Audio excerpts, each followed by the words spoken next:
Hello, this is Kevin Frank. Welcome to the MSU Turf Team Update. We have the weather update once again this week. Delayed just one day because of my schedule, but Jeff was kind enough to accommodate us. So today is August 5th. So Jeff, feel free. Let us know what's coming our way. I'll be happy to. And I'll bring up, I've got two images here that sort of tell the whole story, or at least the vast majority of what we're going to talk about. Two upper air images. One of them on the left are the current, at least this morning, 8 o'clock upper air conditions. And then the one on the right is a forecast of upper air conditions this upcoming Sunday. And the big trough that you see here on the left side, over the middle of the Great Lakes region. This is the direct cause of our big change in weather here, with a taste of really almost early fall conditions. There was lake effect precipitation the last couple of days with the cool air coming down from Canada. We had temperatures this morning on the 5th, some low temperatures in the mid and upper 30s up in the northern part of the state. That's the first time that's happened in a while. And of course, most of the rest of the state, just a beautiful, beautiful start with upper 40s, low 50s in most areas. But that, again, is result or because of this troughing feature. And then the question is, well, how long is this upper air change that we've had over the last several days going to last? And what had looked like, well, maybe not so fast, maybe a week and a half of this pattern we might see. That's what had been suggested over the weekend. Now the guidance says, no, this is a relatively short-lived visit. And you can see the upper air pattern, at least forecast for this week. It completely takes the trough, it fills it in, moves it out into the Atlantic, and we're replaced by a ridge. And that's the same type of pattern that we have seen repeatedly over and over during the course of the growing season. So the long and the short of it is, we've got cool weather now, very beautiful weather right now, but there will be noticeable warming, and we'll be back to summer, very summer-like conditions here certainly by the end of the weekend, and probably continuing into next week and beyond that. For the last week here, looking at mean temperatures, this is also a little bit of a change from a lot of what we've seen this year. Mean temperatures range from very close to normal across much of lower Michigan to actually several degrees below normal in the north. And you can see here on the left, again, even the western UP as much as 4 degrees Fahrenheit below the long-term normals. Have to go back a long time on the calendar to see the last time we've seen temperatures that far below normal. Actually, back to May. I looked here earlier this morning. It's been a while because it's been a warm year. The bigger news, though, I think without question, here on the right is our precipitation accumulated. This particular image only goes through yesterday morning at 8 o'clock. I didn't have the updated data yet because there were some showers yesterday, but we had, as everybody probably appreciates, especially if you're in central and southern lower Michigan, we did have some very meaningful rainfall, widespread rainfall across areas which were abnormally dry and had becoming drier with time. And you can see for much of this area in central and southern lower Michigan, 1.5 to 2 inches of rain fell, some cases better than that in the central and southeastern part of the state. And some of these areas, again, were amongst the driest areas. So that's very, very, very good news. A lot less rain as you go north, but remember that area has been consistently above normal here for some time, for the last several weeks. So this particular, and I would say too, that a lot of this rain was on, at least the amounts were unexpected, but I think it's a very, very positive development here, especially given that as of last week, we were looking at some significant dryness. This is the drought monitor product, and it reflects conditions as of the middle of last week. So it's out of date, but up to 54% it was 54% of Michigan was in either D0, which is the abnormally dry category, or the upgrade to that, D1, moderate drought. You can see some of the moderate drought here depicted in brown or beige across really the southeastern corner northward up into the thumb. That has been the driest area of the state, at least in terms of the rainfall departures from normal. And if you think back about what we just saw here, where that rain fell, some of that was really, really, it was well placed, and it was good timing. So hopefully we will see some stabilization, maybe even some improvement in the drought monitor here that comes out here. Actually, the next issuance comes out tomorrow on Thursday, the 6th. So That's a positive thing, a very, very good thing. And again, somewhat unexpected, but it really it should help. Degree days with a warmer than normal growing season, even with the cooler than normal temperatures of the last several days, our seasonal totals are still ahead of normal. The reds here indicating, again, in terms of calendar time, several days in some portions of the state to more than a calendar week ahead. And that's a result of the consistent warmer than normal conditions, especially during June and July. Both those months were both warmer than normal. So the other part of this is too, looking ahead. Statistically, we know that when we make it through the middle of the growing season with either a surplus or a deficit, depending on location, but the statistics say somewhere between 70 to 80% of the time that same, or at least the sign of the surplus or the deficit is still there at the end of the season, which is another reminder of how important our spring is. That's where the real variability is when we look at a whole growing season as a whole and we'll characterize it as either one of surplus warmth or deficit warmth. You usually can point back to the early part of the growing season, because whatever that we dug ourselves a hole or we have excess heat, it shows up at the end of the year. So that's one thing right now you can probably plan on, or at least statistically, you got a pretty good odds we'll have a surplus at the end of this growing season as well. In the forecast, very, very straightforward outlook here. High pressure across the region. It is Canadian high pressure, and that's, again, a sample of this, well, certainly the cool temperatures and where this air mass originated, but these are conditions here as of this morning, and very, very little in the way of precipitation expected. Actually, not that many clouds. We may see a few today, but tomorrow, Thursday, and Friday, those probably will be the best days. We'll see a little bit of warming. That's the other theme here. A couple degrees. Most areas today for high temperatures, low, maybe a couple mid 70s, but mostly low 70s for highs once again. But tomorrow, a little bit noticeably warmer with the high temperatures, mid and upper 70s, and then a couple degrees better than that on Friday.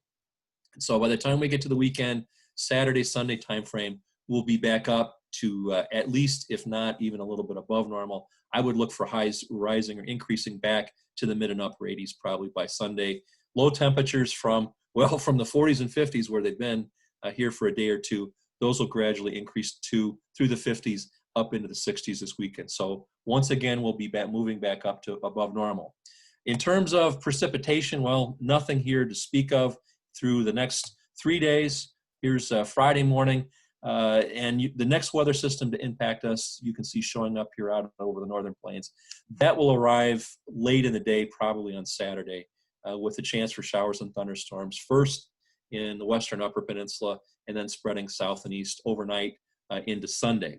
Now, the frontal boundary that's associated with this weather system right now, it appears it will move into the region and then stall out. And what that probably means or results in is an unsettled weather pattern with that frontal boundary there, with an almost daily chance for showers and thunderstorms Sunday, Monday, and probably even into Tuesday as well. So that's really our next shot at significant rainfall, dry until then.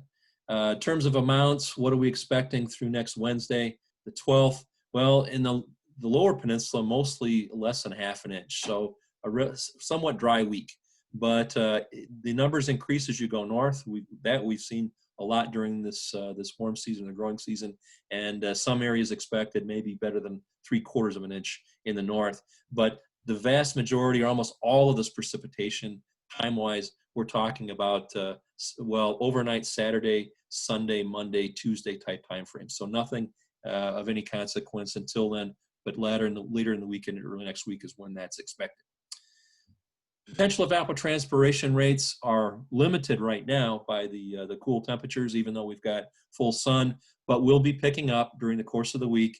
And you can see weekly totals here, generally in that 1.1 to 1.2 inch total category. So a little bit below normal, a few hundredths of an inch, generally around 15 hundredths for most areas is what you're looking at. But they will note that they will be increasing with time as we move into the latter part of the week. But given the moisture that we've just had and much of the state and the cool temperatures, just almost ideal growing conditions here, at least for the foreseeable future.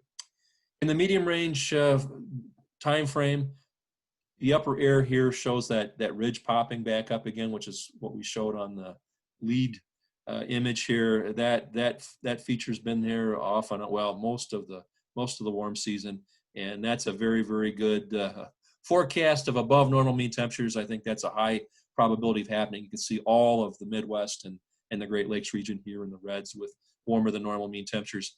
The precipitation's a little bit more difficult to talk about, and there's a couple comments on that. You can see officially here for the 8 to 14 day time frame, we're in the N category, which means equal probability of below, near, and above normal precipitation totals for this the 12th through the 18th. So no forecast direction. The 6 to 10 day, while it also has warmer than normal mean temperatures, that's consistent. Precip on that one actually is forecast to be above normal over much of Michigan. So I think one way to read this is that there will be at least normal frequency of precipitation, especially after we get towards the end of next week. There's one other factor here too. The Climate Prediction Center, who gives us the long lead outlooks, they came up with a revised outlook for the month of August, and that was issued last Friday. And that outlook came and it was a little bit of a curveball looking at the guides at that point in time, but it also it suggested maybe normal to below normal precipitation revised outlook for August. But given all the medium range forecast guidance we see now, I think that is probably not likely. I'm hoping for at least normal. We might even do better than that in terms of totals. So the warmer than normal theme is definitely there. But precip is a little bit more difficult. With the above normal temperatures, again, it's safe to say that our water use or water needs will be higher typically than they are. But it does look like the pattern that we've been in is going to be returning and probably will be here for a good chunk of the month.